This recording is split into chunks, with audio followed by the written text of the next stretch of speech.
মামার বাড়ি গিয়ে দেখলাম এই বছরের প্রথম শিলাবৃষ্টি, আর শেষে যে এত বড় বিপদটা হয়ে যাবে সেটা তো আমরা কেউ কখনো ভাবতেই পারিনি।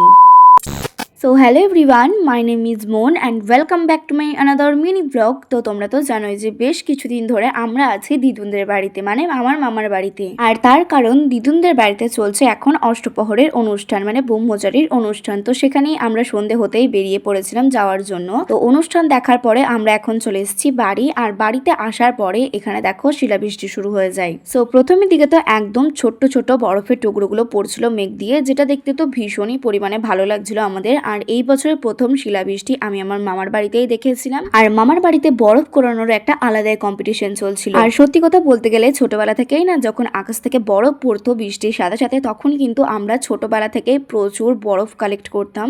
জানি না কেন, তবে এই জিনিসটা সেই ছোটবেলা থেকেই ভীষণ পরিমাণে ভালো লাগে আমার। কিন্তু হ্যাঁ, বড় হওয়ার সাথে সাথে আমি এটুকু অন্তত বুঝেছি যে বরফ পড়াটা একদমই ভালো না, মানে ওই আর কি, একটুখানি মনের পরিবর্তন হয়েছে এখন। কিন্তু সেই ছোটবেলার মতো বরফ কোরানো স্বভাবটা আমার এখনো যায়নি। কিন্তু হ্যাঁ, এটা তো অবশ্যই অস্বীকার করা যায় না, যারা এই বরফ বৃষ্টির মধ্যে দিয়েও বাইরের দিকে থাকে, মানে রাস্তার মধ্যে যারা থাকে, তাদের ঠিক কতটা পরিমাণে অসুবিধা হয় একমাত্র সেটা কিন্তু তারাই বোঝে। সে জাগে, এদিকে দেখো কিছুক্ষণের মধ্যে দিয়ে এই টুকুটুকু বরফের দানা পড়তে পড়তে যে এত বড় বড় বরফ পড়তে শুরু করে দিয়েছে যে কি আর বলি। তোমরা ভিডিওটা দেখে নিশ্চয়ই বুঝতে পারছো যে আগে যে পরিমাণে বরফটা পড়ছিল তার থেকে এখন 2 থেকে 3 গুণ বেশি বরফের পরিমাণটা বেড়ে গেছে, সাথে আকারটাও অনেকটা বেশি বেড়ে চলেছে। আর এখানে ঘটে সেই বিপদ, দিদুনদের যে পর্দাটা দেওয়া ছিল সেটা হঠাৎ করেই ছিঁড়ে যায়, এত জোরে হাওয়া দিয়েছে যার কারণে। আর এদিকে ঘরের মধ্যে দিয়ে তো প্রচুর পরিমাণে বরফ ঢুকেছে, যার কারণে জায়গাটা পুরোটাই ভেজে গেছে। আর মাটির বাড়িতে ছিলাম বলে একটুখানি ভয়ও করছিল।